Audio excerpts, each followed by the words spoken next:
From athletes to authors, entertainers to innovators, we connect with those who help shape our culture. Join us in revealing stories of their lives and backgrounds, their triumphs and tragedies that molded them into who they are today. Authentically off-script and personally illuminating, this is Audibles with Jason Scarborough. Coming up next on Audibles, Jan Sojourner. All right, so Crystal Springs, Mississippi, that's where we start your story. So how would you describe growing up in Crystal Springs? Oh boy, Jason, that's a great question to ask me. I'm gonna tell you, because you're giving me the opportunity to talk about my family, and I love talking about my family. Now my family, they're not gonna want me to talk about them, I can tell you, but I love talking about my family. I grew up in I can't imagine any family being more loving and more giving and caring about each other than my family.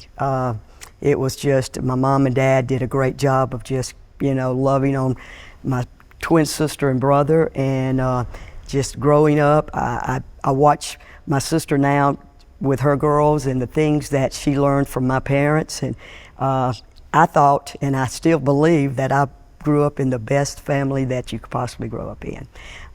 It was just, for me, it was perfect. It was perfect. How would you describe the people of Crystal Springs around that time when you were growing up? Oh my gosh, here we go again. You are giving me the green light to talk about people and things that I love. I love the town of Crystal Springs. You know the song, My Town, well that's my town. And the reason is because of the people of Crystal Springs.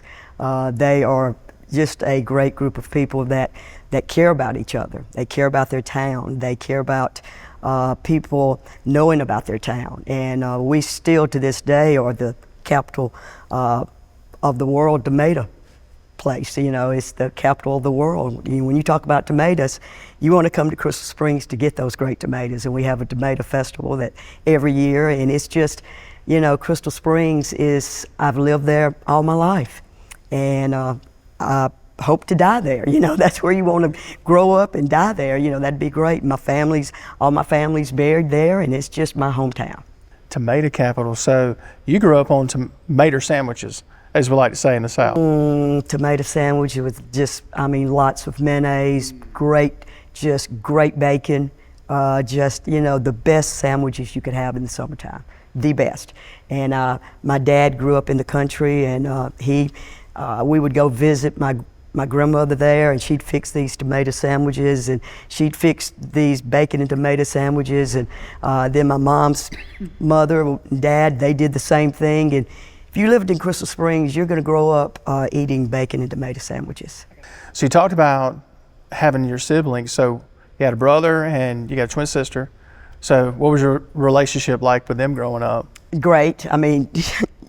Just like I've talked about with my family, I think I had the perfect family. I think I had the perfect brother, perfect sister. Can you imagine being a twin sister? That's just absolutely wonderful. And then my brother was a year older than Nan and I were, and he passed away at 55. But Jason, it was really a celebration in the sense because he was a great Christian man, and gosh, he's a lot happier than we are right now. And so, we hated to lose him because we're so selfish and we wanted him around. But, to let him go and be where he is now, he's having lots of fun right now. He really is. And he was one special guy. He's the one that steered us in ways of just growing in Christ. And he was a great Christian man. And I love talking about him. And when people come up and, they ask me about Jimmy, I go, let me tell you about him, And then the same way with my sister, just growing up, having a twin sister, and she's so different from me, but she's so much like me in some areas. And I just can't imagine having anything better than a twin sister. She's my best friend. She's always been my best friend. She probably wouldn't tell you that she, I'm her best friend because of some of the things that I've done. But she's always kept me on the right path of just, Jan, let's think about what we're doing now. Let's think about, And one of the cute things about it is, you know, people talk about being competitive and, you know, how competitive you are, Jay. And Nan's not like that, is she? And I just go, wait a minute. It all depends what her passion is. You know, it all depends. And she is real competitive. If you talk about some things, that's her passion. She can be just as competitive as I can be, you know. And so when they say, Nan's not quite as competitive, I go, it all depends on what you're talking about, you know. Because when you talk about some of her passion, which happens to be her family, then she's going to be pretty competitive in some things, you know, no doubt. Where do you think that competitive nature comes from? Do you think y'all get it from your parents, grandparents? Where do you think you get it from? I think we probably get it from our parents, you know. My dad was extremely competitive, you know. He loved sports, played sports, was a good athlete, and just was real competitive. My mom, she didn't play sports. She was a cheerleader, and she was a beauty at Crystal Springs High School. And my dad, you know, they dated in high school, and just had a great, you know, I guess time in high school, and just, you know, just I think that competitive spirit certainly comes from them and from my dad. You know, he loves to win, I can tell you, and I think that filtered down to us, you know, just being competitive. I've heard you say, and I've read you say, that you knew as early as ninth grade, you wanted to be a coach. Did I read that right? Did I hear that right? You did. Why do you think you knew that so early? I think because I just enjoyed it so much. And the thing that's I think that people don't understand is I loved playing the game of basketball, and I think I probably was a coach's dream as far as coaching, because I loved to come and practice. I loved to be in the gym. I would work on my craft. The only problem was I was a terrible basketball player. I mean, not good. And that was a coach's nightmare, you know, for someone to come in and work as much as I worked and loved it as much and not be any good. That can also be a coach's nightmare, but I loved playing. And the thing about Crystal Springs, we didn't have a whole lot as far as sports for girls. You know, you didn't have your soccer or your volleyball or your softball. All we had was, we had track, had a little bit of tennis, not much when I was growing up, and then we had basketball, and that was it. And so we loved every part of that. You know, I loved every part of it. Was no good in any of it. Did not get my dad's genes of being a quick and fast person. You know, if you're my size, you better have something else going for you. And my dad did, because he was quick and he was fast, but I didn't get that. You know, I'm short and slow, and that's a deadly combination. Deadly. So how would you describe Jan Sojourner in high school? I need Nan here to describe that.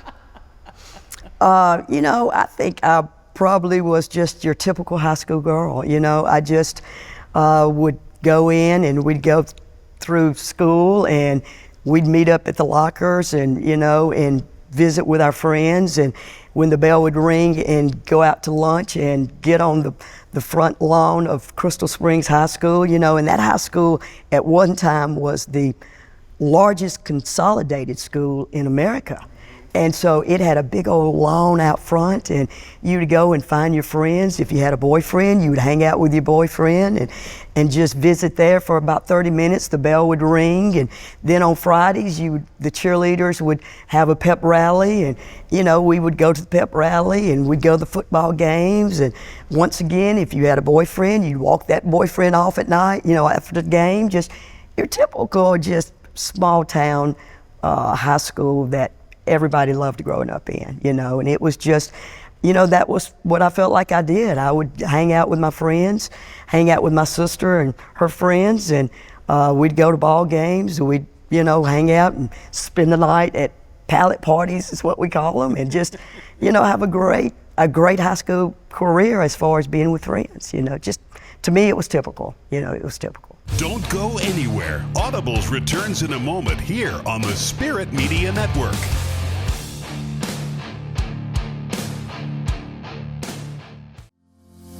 When life is unpredictable, choose Express Care Summerall to get the medical help you need. We're the only clinic in Summerall open 7 days a week. We also offer the convenience of drive-through accessibility and walk-ins with no appointment necessary. Our nurse practitioners Sarah Dawn Locke and Kobe Smith welcome you to our location on Highway 42 next to Fox's Pizza. Find your new primary care provider, Express Care Summerall, where your health care matters.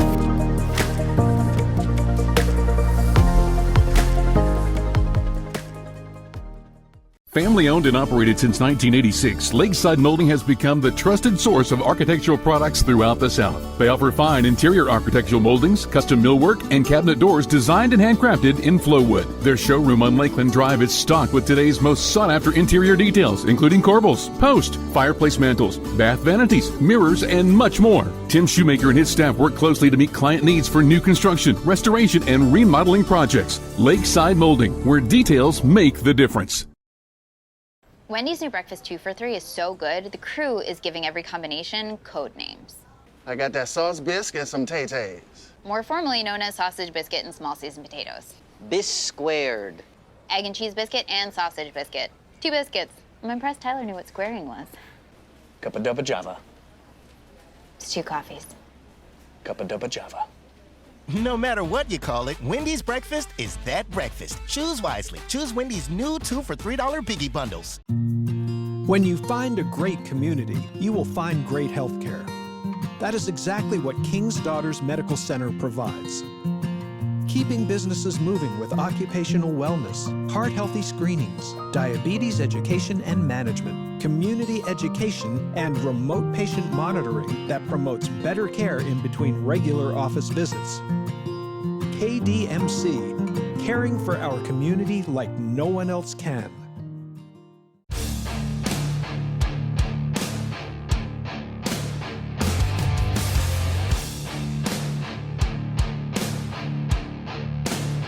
Now you finish up at Crystal Springs and you attend Mississippi College. Actually, I finished up. I went to Crystal Springs for 11 years, graduated from the Canton Academy. Yes, that was the year of the integration. And so if you've watched the movie Remember the Titans, that was my senior year. That was my senior year. Exactly like that. So after high school, you go to Mississippi College, and you guys actually got to play in a national championship game in 1974. It wasn't known as the national championship game. It was known as something else, if I remember right. It was. It was known as the AIWA National Championship, and it was your official national championship. It's just that Title IX had not come in yet, you know, and it was just the smaller schools were going to have a chance to compete with the larger schools. And to be honest, the SEC schools did not have basketball teams, you know. And so if you wanted to play basketball, you went to some of these smaller schools. Well, it just so happens that, you know, I went to Mississippi College and got a chance to play on a team with some unbelievable players. And sure enough, my junior year, you know, we go and we play in the national championship game that was played at Kansas State. We played Immaculata College and played in the national championship game. Got beat, you know, and we don't like to talk about getting beat, but I played with some incredible players and played for for a guy, Ed Nixon, who right now, you know, you can talk about what, you know, why is your career the way it is? Well, because I played for Ed Nixon, and he taught me so much of what I do now, you know, and he was tremendous. You know, back in the day, he was ahead of his time because he was snowbirding, he was fast breaking. I mean, he was running the ball, he was pushing the ball down the floor, and he was ahead of his time. And sure enough, we got a chance to win our regional. We beat Auburn, I think, in the finals of regionals. Went on and went to Kansas State, made it to the finals. I can remember every day I'd call home and I'd say, we won. And they'd go, okay, if you win the if you're playing in the championship, we're coming. You know, that's my family saying, we're coming.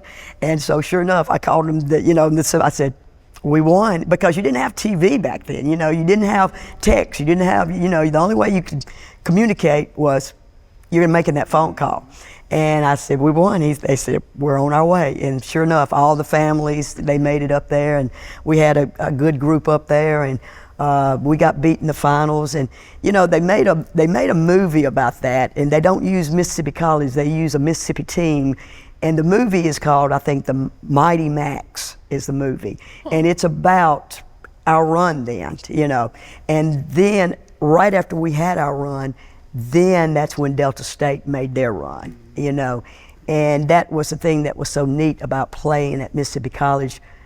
All the people I got to play against, and it's incredible, all the people I got to play against, Of course, on my team, I had All-Americans, you had Alfreda Kraft, you had Rita Easterlin, you had Glenn Smith, you had Glenda Holloman, you had Connie Smith, Carolyn Rogers, all these people that were so much better than I was. I just got a chance to be along with them. But then you had our coach, and we had some unbelievable games and times. And, we played up at Kansas State. I got beaten that game, came back the next year.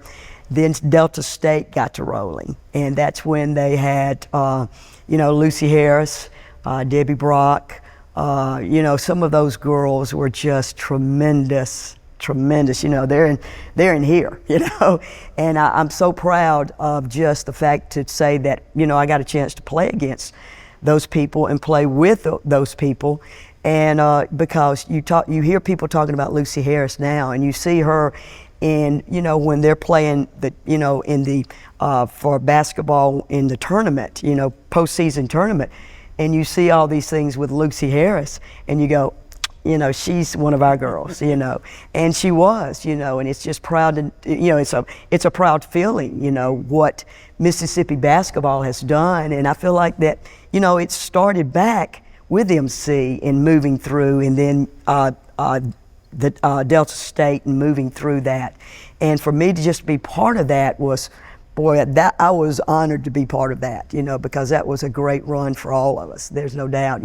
I even got a chance to play against, some people that you hear about, like, I think everybody's heard about Pat Summitt, and well, it just so happens we were playing in a tournament in Memphis, and all we heard about was we're going to play a team, UT Chattanooga, I believe was who it was.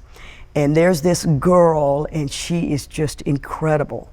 And all we heard about was how good she was, and she was going to be an Olympian, and and we thought, God, okay, I hope we get to play them, Well, we didn't. We got beat before we could get, and they went on to the finals in that Memphis tournament, but we didn't get to.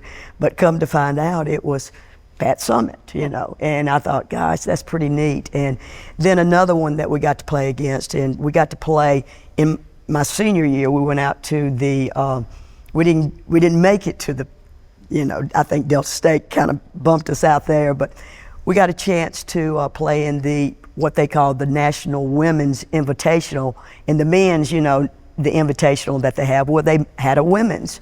And UCLA played in it. And so we got to play against Ann Myers, and Ann Myers was a pretty big time player. She's one of the first, I think she was the first female to play in the NBA. They recruited her, and it may have been for, PR, I don't know, but we got to play against her. And that was, that was neat to play against that. And just some of the people that we got to play against was pretty neat, And, but yeah, my college days were great days. They were great days, and I learned a lot about basketball. My college days. We had a great teams, and they were fun. You got to put what you learned in college to use in 1976. Your first coaching stop at Canton Academy, is that right? That happened in '76? It did. 5 years, is that right? Yeah, I was there 5 years, 5 great years. I mean, I still have some girls that come to see me from Canton, and they are just my first team. I mean, you have to think about it, Jason. I'm about maybe 2 or 3 years older than the seniors, and cutting my teeth on that group of seniors that I got to coach, I learned a lot. I can tell you, they taught me a lot. And I still have some special memories of that group. And the group that I got coached those 5 years, they're some of my most special friends. And they still come see me. When things happen for me, I can look up and there they are. You know, some of the things that have happened in the past, the last couple of years, if they're honoring me in any way, that group is there. And it's a special group that I can tell you that's very special to me. You know, when you talk about your Canton days, I love talking about my Canton days. They were competitive, they wanted to win. We never won championships, but we came close. And we had some great times. And yeah, to cut my teeth on that group of seniors and that group of girls, that was a special time for me. Yes, it really was. Then you go from Canton Academy and you coach junior high basketball at Brandon. So I'm curious, what went into the decision to leave Canton Academy at the time and head to the public school ranks? Well, you know, I'm still searching. Do I want to stay in high school? Do I want to get in the public schools? Boy, and I really loved my college days. Do I want to get in that? And so it opened up at Brandon. And when it opened up at Brandon, I said, you know, this is a chance for me to get my foot in the door in the public schools.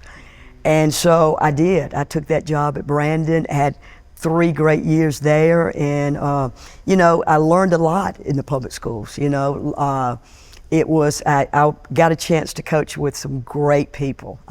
You know, our head coach there was Suzanne Prince, and she was the head coach there, did a great job. And just some of the men coaches there, you know, and I just learned a lot about the public schools, and got a chance to be there for 3 years and coach some great people there. And it's amazing. Every once in a while they go, Coach, do you remember me? I was in the 9th grade at Brandon, and I go, I do remember you. And I go, man. And I've had a couple that, you know, I'll say, you've got to jog my memory a little bit, and they do. And I go, I remember you. But yeah, that was a good learning time for me. I mean, really, you know, to go Canton and then go to the public school, and those were 2 good places for me to be. Yeah. Don't go anywhere. Audibles returns in a moment here on the Spirit Media Network.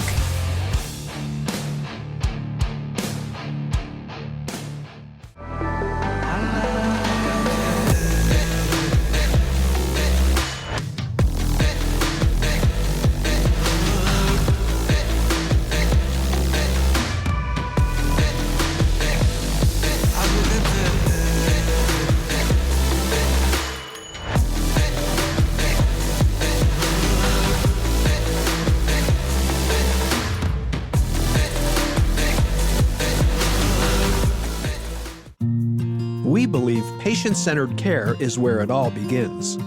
That's why King's Daughters Medical Center ranks nationally in patient care and safety.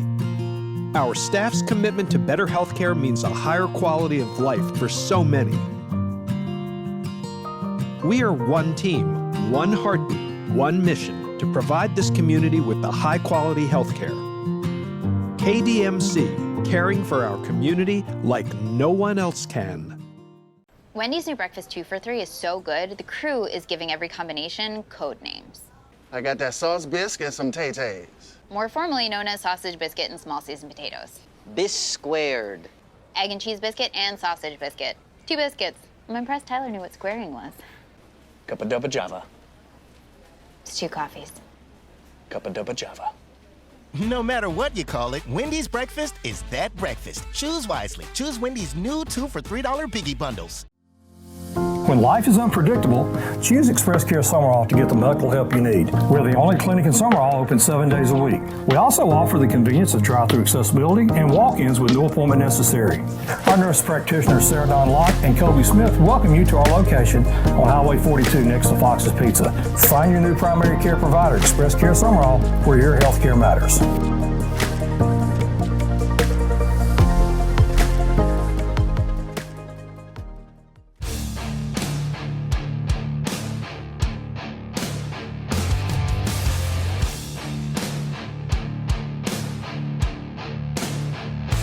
talk about searching and moving up and going different places. In '85, you get a chance to coach at the collegiate level. You get to go over to Auburn and spend some time there. So that was kind of a unique experience. How would you describe that time in your life? Wow, that was, you're right. That was, I once again trying to decide, do I want to get into college coaching? And Jason, at that time, I really thought I did. I really thought that I want to get into, I do. I love the college level. One of the things that I loved about the college level was I loved the other sports. I loved going to the other sports, and I loved the athletes at the college level. You know, they were good, you know, and I just thought that's where I wanted to go. And I had a friend that was coaching football at Northwest Rankin, and he got a chance to go to Auburn as a graduate assistant when I was at Brandon. And so he went over there as graduate assistant at Auburn, and he called me, he said, Jan, this needs to be, you need to make up your mind that this is where you want to come. You need to come over here and do what I've done. You need to get in this program, come over to Auburn, get a graduate assistant if you can, and you need to see if this is what you want to do. And so I listened to him. I said, but what I did, I said, you know, I want to see if I can do this. So I put out fillers. I sent out my resume to all the SEC schools, because I didn't just want to go to anywhere. I wanted to go, because SEC during that time, they were the best. They were going to be the best basketball, women's basketball. They just were. I mean, you had Van Chancellor at Ole Miss. You had, I think at that time, it may have been Henderson at Mississippi State. You had, you know, Joe Champion at Auburn. You had, you know, just all these big time, you know, at that school was Pat Summitt, you know, that was, and so I knew that I wanted to be in the SEC. So I sent all my resumes to all these different places, you know, at LSU down there. Heard back from all of them, and I had two that said, come on and join us. And one of them was Ole Miss, and the other one was Auburn. And the other one said, sorry, but we have that filled right now. And so I said, you know, I have a friend at Auburn that's football. I know the graduate assistant at Auburn now is Carol Ross. I think I want to go to Auburn, you know. And so I did. I got the opportunity to go, and you know, when I got over there, they were just, my eyes were wide open. I mean, I saw things, and you know, first person that I got in touch with was the guy that said, come on over, you know. And so I got in touch with him. He said, Jan, do it, you know. They've offered it to you, do it. And so I did. And so I left for Auburn, and it was what I needed to see. It was what I needed to see. And it made a difference of where I am today, you know, no doubt about that. Because I found out that I am a home girl. I love being home, and I missed home, and I wanted to go home. And that's what took place, you know. I was at Auburn, and I'm gonna tell you, I have unbelievable stories from Auburn, and they're great stories. And one of the things that I got a chance to do at Auburn was to see it at the college level, at the highest level that you can coach basketball, play basketball, be around world-class athletes. I mean, you have Bo Jackson that's walking on campus. You have Rowdy Gaines that's, you know, on campus. You have Harvey Glantz who's on the track. I mean, you're talking about Olympians and world-class athletes that my eyes, I mean, I'm just like this. And I can remember, because Bo Jackson was the big time, you know, this, and I can remember my friends would go, have you seen Bo Jackson? Have you? And at that time, and it was during the fall, at that time, I said, no, I haven't.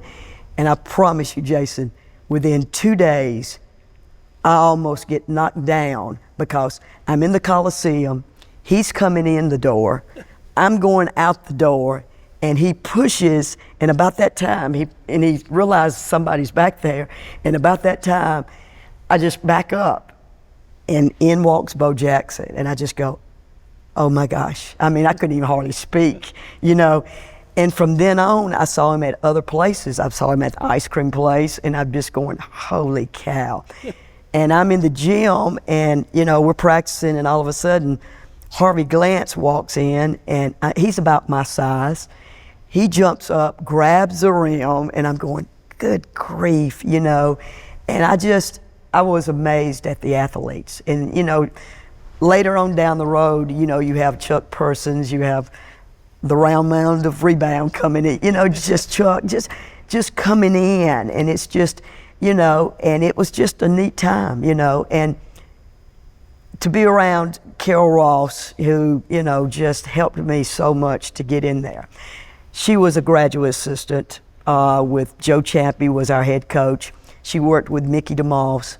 They moved Carol up to assistant coach, and you had Joe Chappie, Mickey DeMoss, and Carol Ross. And I'll tell you, Jason, there's no doubt in my mind, those two, Carol Ross and Mickey DeMoss, were the best recruiters in the nation.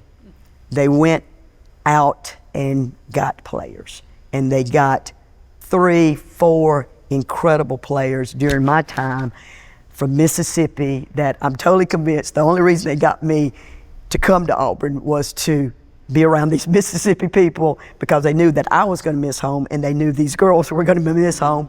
And so every chance that we could go home, we would go to my car, jump in my car, and we would head to Mississippi.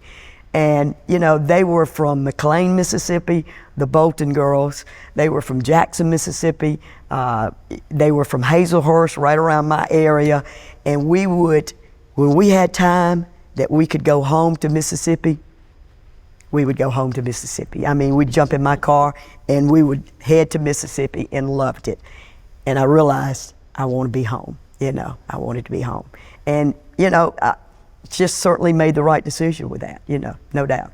You got a chance to come home, 1986, you get a chance to come back to the Magnolia State. Carolyn Wallace, a friend of yours, she was coaching at Jackson Academy. She said, look, I'm getting out of coaching. My position is going to be vacant. And she's talking to you about the head coaching job there. What do you remember about what went into the decision process for you to come? First of all, you get a chance to come back home, but to come to Jackson Academy, what all went into that decision? Not much. I mean, because by that time, you know, it's, you know, we're in our season, and by that time, I knew that I was missing home. I mean, Jason, I would stand over the Coliseum there out and look out across, and I could just visualize what my family was doing. I could just see it, you know, and I was missing that. And I knew, gosh, if I can get back home. And Carolyn Wallace was a good friend of mine, and she was coaching, and she was Carolyn Rogers, and she played with me at MC. And, you know, she played at MC and coached at Jackson Academy, and she coached at Jackson Prep and won championships. And she said, Jan, I'm leaving. You know, I'm not going to be back at JA. And so if you're interested in coming to JA, you need to get in touch, and I can let these people know, and you need to come on and apply. And I said, I'd love it. I'd absolutely love it, because I knew I wanted to get home. And boy, it was the best decision I could make, you know, because everything that I loved was back home, you know. And so I got that opportunity, and Sammy D'Antone called me from JA, and he called me and said, look, we have an opening. Would you come and just apply and interview? I went, yes. I would love it. I would love it, yeah. Don't go anywhere. Audibles returns in a moment here on the Spirit Media Network.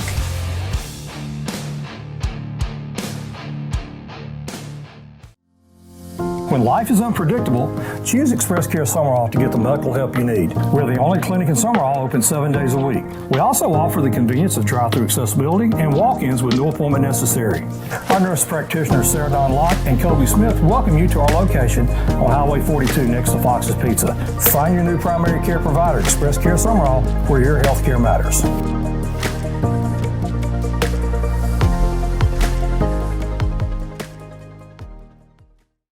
Wendy's new breakfast 2 for $3 is so good, the crew is giving every combination code names. I got that sauce bisque and some tay-tays. More formally known as sausage biscuit and small seasoned potatoes. Bis squared. Egg and cheese biscuit and sausage biscuit. 2 biscuits.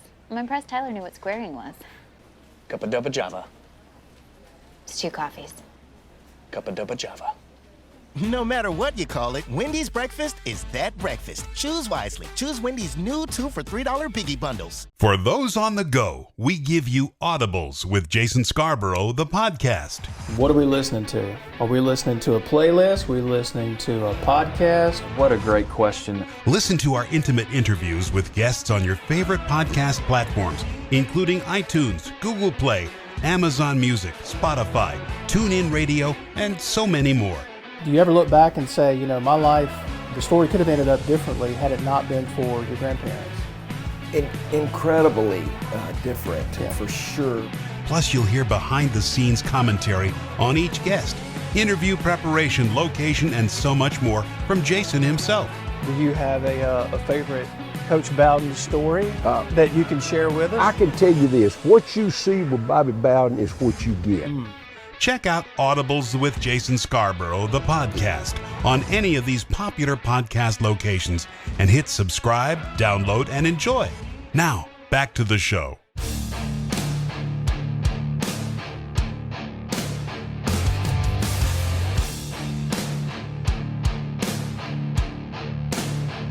Looking back at your first season at Jackson Academy, what lessons would you say you learned from that first season as head coach at JA that maybe you still put in place today? One of the things, you know, my first season at JA, we won 5 ball games, you know, and it was tough. It was a tough season. I'm coming off, and you know, I'm with teams that we were winning, you know, and here we come at JA. And JA they had just won an overall championship, you know, with Carolyn Wallace. So they were used to winning. And so to win 5 ball games, you know, that was not a fun deal. And so just trying to pick up the pieces and trying to be patient and understanding that, you know, these are growing lessons for you, Jan, and trying to teach my girls, these are growing lessons. And sometimes you're not gonna have the best record, but you've got to teach these girls that, you know, you're establishing something. This is the culture of, you know, it's been established here, but you're going to precede that and you're going to continue that. And girls, how are we going to do that? And trying to establish that. And for me, trying to get that established and understanding that, you know, not every day is going to be a winner for you, Jan. How can you grow, and how do these girls see you growing? And, you know, those were learning lessons for me also, you know. That's good life lessons too. Really good life lessons. You just gave a lot of folks good life lessons, whether they know it or not. Well, it was, you know, that's the thing that's real for me, is that I have grown in every stop that I've had, because I've got to be around unbelievable people that taught me, invested in me, and were willing to invest not only in me but in just different people. And boy, I got to be around that, you know. And so if I could just pick up anything from some of these people and then care enough to invest in these people that I'm in charge of, that I felt like was where I needed to go, you know, the direction I needed to go. And I had people that allowed me a chance to do that, you know. You did get things rolling at Jackson Academy. This is your favorite part of the show, and then we're going to move on, right? Your favorite part, where we talk about you and your accomplishments, right? You know, listen, you need to understand this.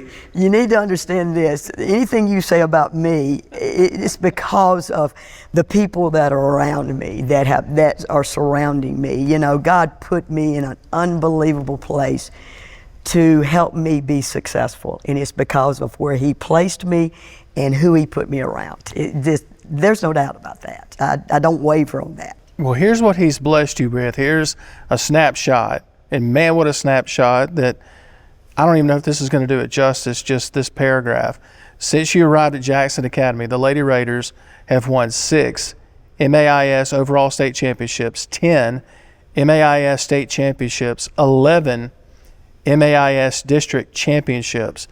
Again, I know you deflect the praise. You want to make sure that it goes to other people, but what sense of pride do you have overall for yourself, for your assistants, for your, when you hear that, all the accomplishments so far at JA?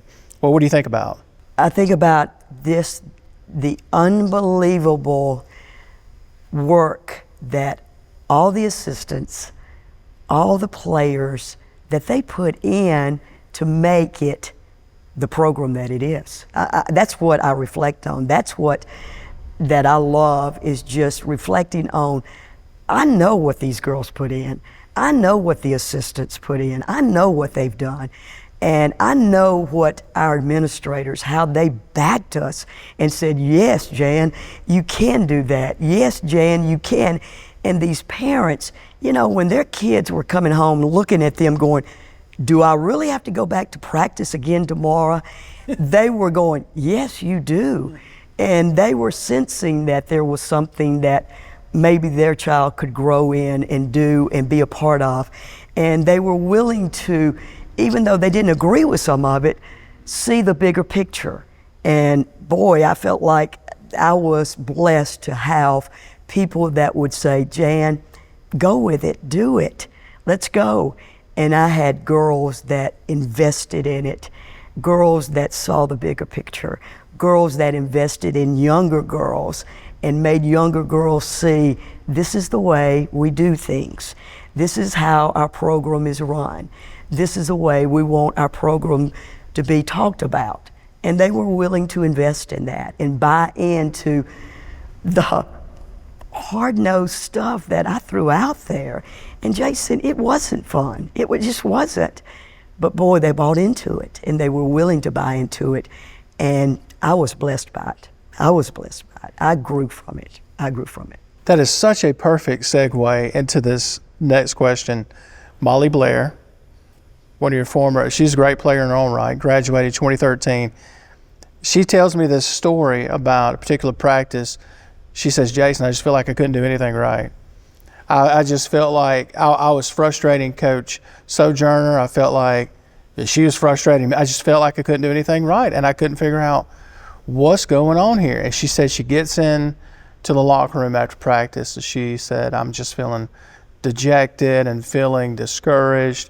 And all of a sudden, here comes Coach Sojourner around the corner, sits down and talks to me. He says, I hope I got the quote right, I have to make a point to coach my best player harder than the younger players on the team.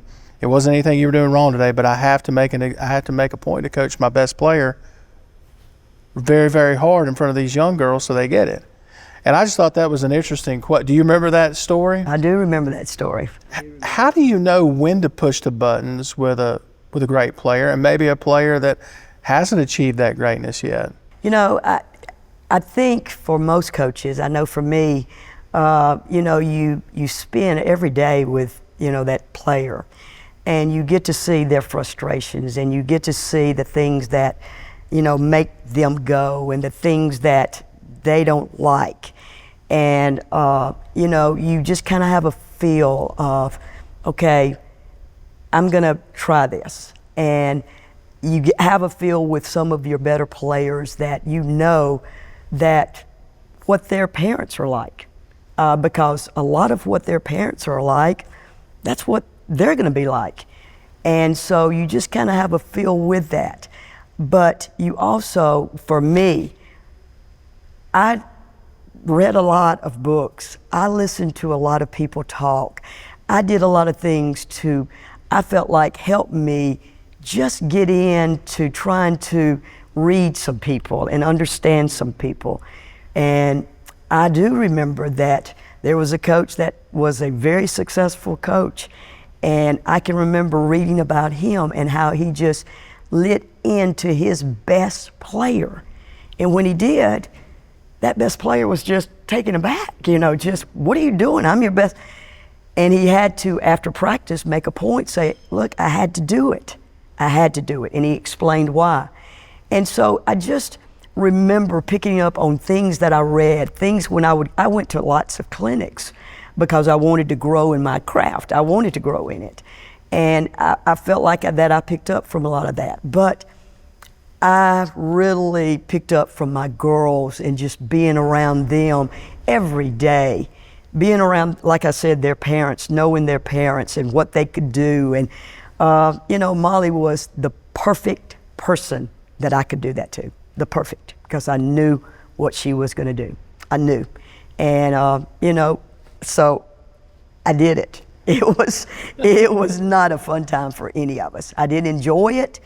It was not a fun time for any of us, but she took it and ran with it. And boy, it made the people on the team go, if she's going to do that to Molly Blair, because when Molly Blair spoke, and she didn't speak a lot, but when she spoke, people stopped and they listened. And I've had lots of people that come through our program that when they are in that locker room, and Jason, I can tell you, you better have people in your locker room that are going to control the locker room the right way, and they understand what's taking place in your program and the culture that you're trying to set. They understand it. And I felt like ever since I've started at JA, we've had seniors, and I love to see it filter down from seniors, juniors, sophomores. I love to see that. But we've had those people come through that they didn't have to say a whole lot, but boy, these younger underclassmen, they understood what was taking place in the locker room, but more importantly, on that court at practice. And that's where things took place, was on practice. Games were fun. You prepared for games in practice, and games were fun. But I just had great locker room people, great practice people, and it just made a difference for our program. There's no doubt. So I'm going to talk about something that you and I enjoy talking about, our faith. You're very outspoken about your faith. I mean, I've been very impressed with how willing you are with the platform that God's given you to talk about your faith, and you give God credit for everything. So I'll just ask it this way: what does faith mean to Jan Sojourner? Gosh, you're gonna make me cry. You're gonna make me cry right here. Yeah, well, it's everything. I mean, it is just how can you live or breathe without not knowing that there's a greater power. They're just that's the reason I think God says everybody's going to be judged, because you can look around and there's a higher power. But for me, I was brought up in a Christian home. That's I'm a Baptist, and I love being a Baptist, but that means nothing as far as your faith. There are great Methodists, there are great Presbyterians, great Catholic, all the denominations. You don't need to talk about denominations. Are you a Christian? Are you saved? Did God save you? Yeah. Yes, so I don't mind sharing that. And, I can tell you when I really felt like that I was saved, and I don't mind sharing that. But boy, what God has carried me through, and you can see His hand all in His handprints all over what He's carried me through from junior high to high school, being able to, I can even say that He saved me from drowning one time when I was little because I thought I could swim. Well, I couldn't. Well, just so happens I got out in the deep, and thank goodness my dad saw me and he grabbed me. Well, that's a God's hand. That, all those things that that He had His hand all over you. Just riding around with friends, just things that high school kids do, that college kids do. And then just my path from being at MC, going to these high schools, going to college and coaching, knowing that it just took 1 year and I'm back, putting me back at JA where I could grow up and I could actually watch my family and be with my family and watch my nieces, that if I had been in college, I would have never watched my nieces grow up and be a part of my family. And just, I would have never had that. I would have been on the road. And so just watching God's hand all over that, and then leading me to these high schools and the relationships that I've had with my players, not having those. Good grief, I can't imagine, because my players, they've made me. I've grown from them. My assistant coaches, they've made me. One of my mentors was my assistant coach, Sharon Clark. Without Sharon Clark, I can tell you, JA would not be the program that it is, and it's just what God has done to lead me to that is incredible. Don't go anywhere. Audibles returns in a moment here on the Spirit Media Network.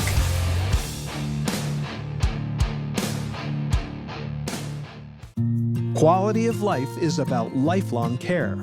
Your family's health care is important to you, and that's important to us.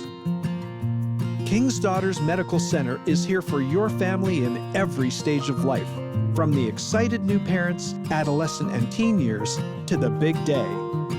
Walking alongside of you in life's journey, living a healthier life. KDMC, caring for our community like no one else can. Wendy's new breakfast 2 for $3 is so good, the crew is giving every combination code names. I got that sauce biscuit and some tay-tays. More formally known as sausage biscuit and small seasoned potatoes. Bis squared. Egg and cheese biscuit and sausage biscuit. 2 biscuits. I'm impressed Tyler knew what squaring was. Cup of dubba java. It's 2 coffees. Cup of dubba java. No matter what you call it, Wendy's breakfast is that breakfast. Choose wisely. Choose Wendy's new 2 for $3 Biggie Bundles. Family owned and operated since 1986, Lakeside Molding has become the trusted source of architectural products throughout the South. They offer fine interior architectural moldings, custom millwork, and cabinet doors designed and handcrafted in Flowwood. Their showroom on Lakeland Drive is stocked with today's most sought-after interior details, including corbels, post, fireplace mantles, bath vanities, mirrors, and much more. Tim Shoemaker and his staff work closely to meet client needs for new construction, restoration, and remodeling projects. Lakeside Molding, where details make the difference. When life is unpredictable, choose Express Care Summerall to get the medical help you need. We're the only clinic in Summerall open 7 days a week. We also offer the convenience of drive-through accessibility and walk-ins with no appointment necessary. Our nurse practitioners Sarah Dawn Locke and Kobe Smith welcome you to our location on Highway 42 next to Fox's Pizza. Find your new primary care provider, Express Care Summerall, where your health care matters.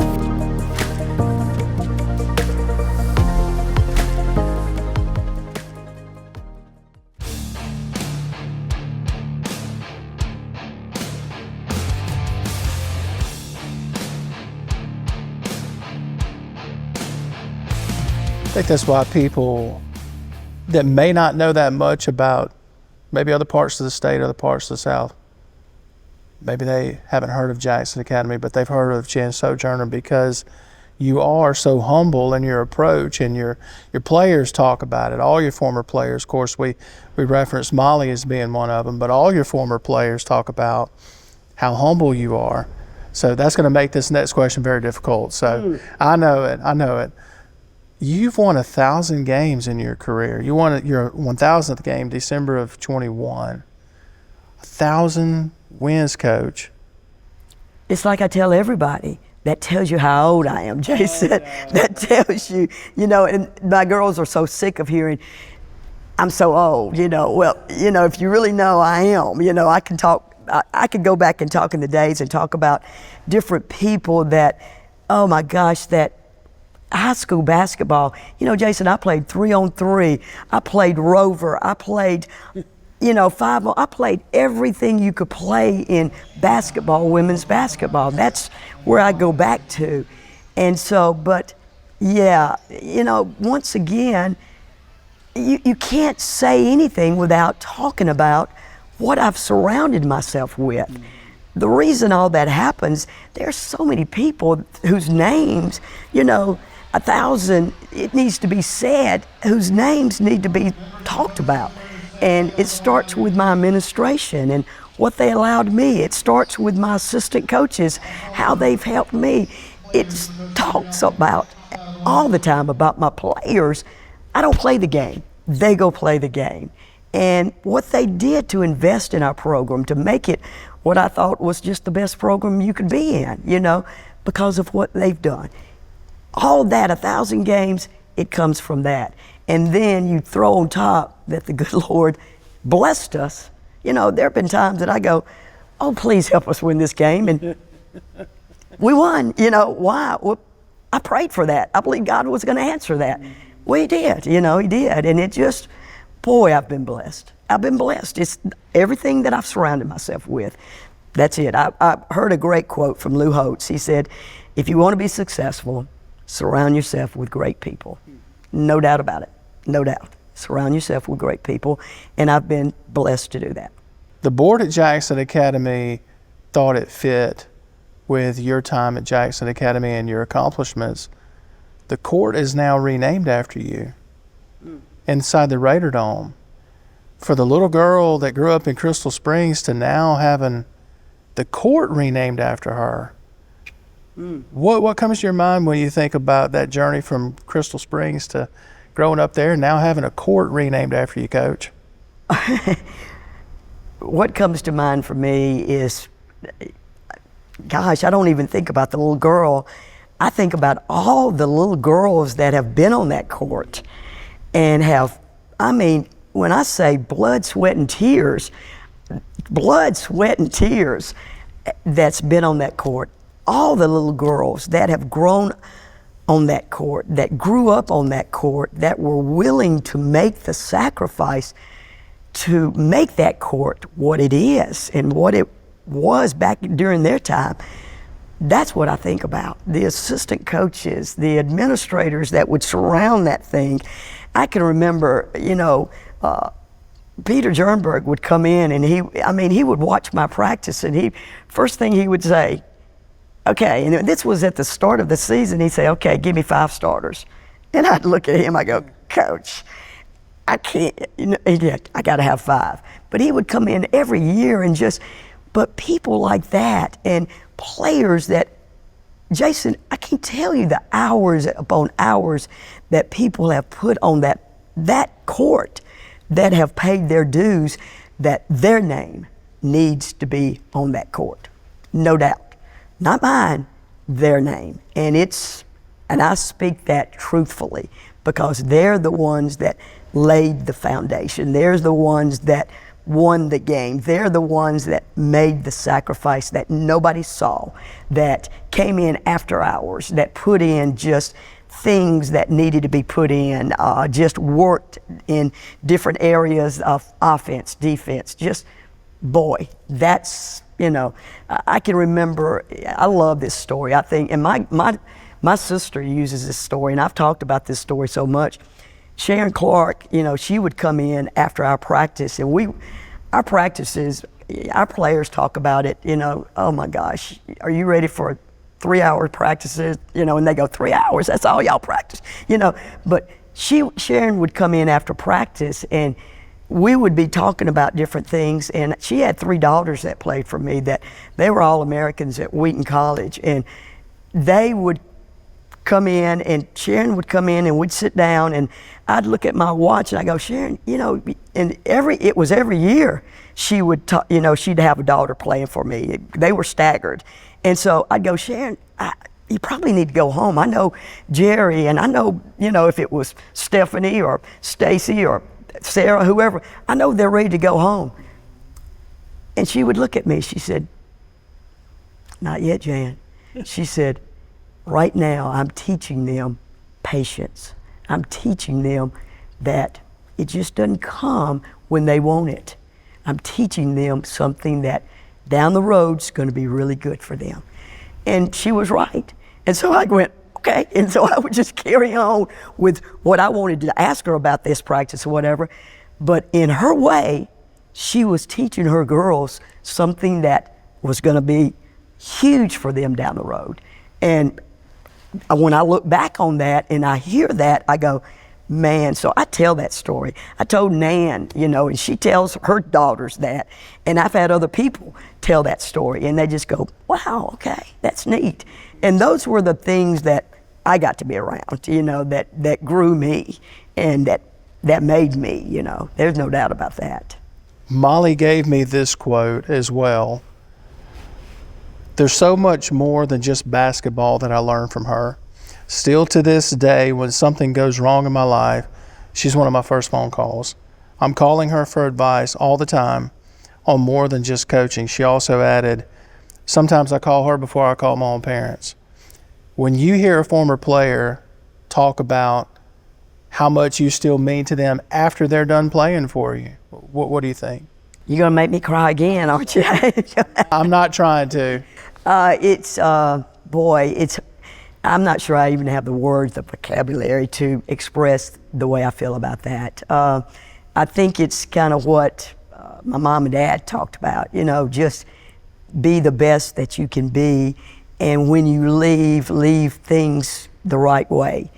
And, I think to hear that is just, it just helps me reflect that I talked about that perfect family.